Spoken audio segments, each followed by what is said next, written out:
If we could do what's never been done, then we could make the whole world one. If we could end all the pain and strife, then we could live the impossible life. Whoa, whoa, live the impossible life. Yeah, whoa. Welcome, Planet Earth. Hey, so after 30 years of research and an awful lot of media production and artwork and thoughtfulness about the planet and about human potential and even them, I've gotten to the place where my friends say, Jim, would you kindly provide us a table of contents in some form so we can pick our way through your archives and through your videos and whatnot. So that's the purpose of this tape. So how do I break this down? I would say 1978 I did a field manual for the Army, and really what that was a whole earth catalog of human excellence. I was basically tracking human potential. The best of Joseph Campbell, the best of Timothy Leary, the best of Buddhism. And those in the new form, smaller form, are available at theneweartharmy.com and also at Amazon. So there's that part about human potential. When I work with the World Business Academy on the vision for the planet for 100 years out, that's the long-range vision. A lot of very interesting things came from that. Over 2,000 leaders were interviewed to get that data eventually.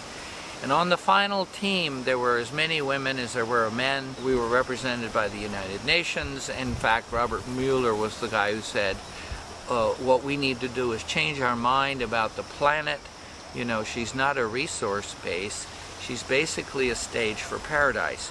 And as soon as we see her that way, then we will get that idea. And that particular set of information is on my website, arcturus.org. Then there's more current material on the firstearthbattalion.org having to do with what armies can do to contribute to the repair of the biosphere, what simple shifts major corporations can do to get in the green game, be a better partner with Earth, and other kinds of changes. Then there's the social architecture, which is when you get right down to the business of living in paradise. You know, heaven is really a state of mind, and that is a proactive, positive mind. Paradise itself, the garden, is really a fine piece of landscaping. Living in a temple, your home, and frankly, the rapture is just learning how to breathe and be in the present. But all of that kind of social architecture built around how you bring human beings to a new experience is probably best covered in detail on the YouTube series. And those have been broken down more recently on Amazon, where we have 30-minute longer videos that are perfect for the classroom. Subjects like imagination, your ability to learn to draw really quickly, your ability to learn visual language so you can illustrate complicated ideas like I do with these long-range plans. And all of this sort of leads to this place of visionary mind. And I do believe that people who live their lives with a visionary mindset, which is basically how you inform your praying, how you inform your affirmations, how you inform your intentions, the way you line your brain up to go after life. Believe me, if you spend a lot of time grumbling about things, the earth will appear to you as a pretty grumbly place.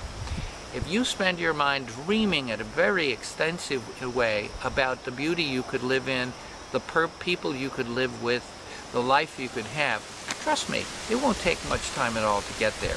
It's a pretty simple formula. I do make comments, and I'm reaching toward the discovery of the rest of the galaxy. It seems to me that it's only a matter of time before we meet other beings like us who are also out in our part of the galaxy, puzzling their way through life in order to grow themselves in consciousness. And then there are also, I believe, higher realms, angelic realms and whatnot, that will always be somewhat invisible to us because that's the nature of their work, maybe our work someday. I mean, the shock of the time could be that none of us just came from planet Earth. We've all come from someplace else. We walked in from some other place. So I think that even though I'm looking at a 100-year vision into the future, that business of what might happen so quickly in 2012 is worth paying attention to. There's only one solution to getting paradise, and that's take your shovel out right now in your brain and a sketch pad and go for it. We've done that here at Artesia. Go planet. If we could do what's never been done, then we could make the whole world one. If we could end all the pain and strife, then we could live the impossible life. Whoa, whoa, live the impossible life.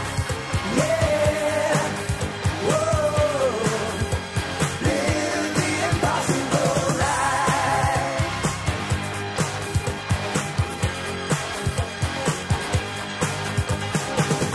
Don't know why it's such a long, long way. Perfection seems to be an impossible state.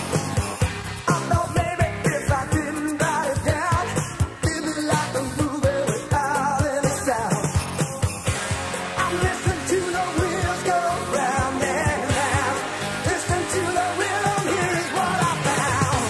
If we could do what's never been done, then we could make the whole world one.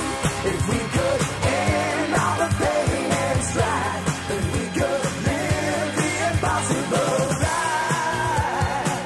Don't ever listen when they tell you no. Pick up your dreams and go.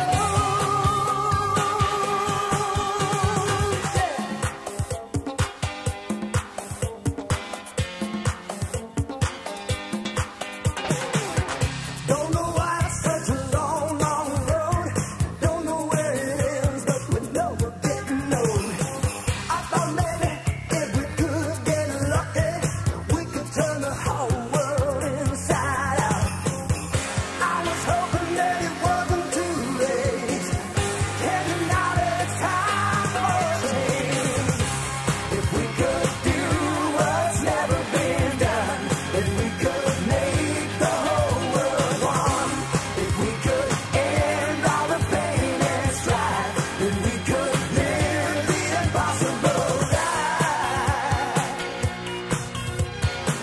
Don't ever listen when they tell you no. Pick up your dreams and go.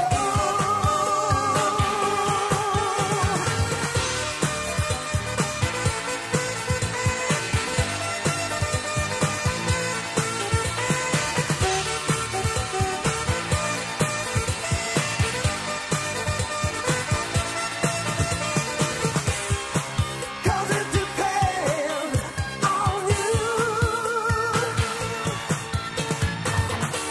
If we could do what's never been done, then we could make the whole world one.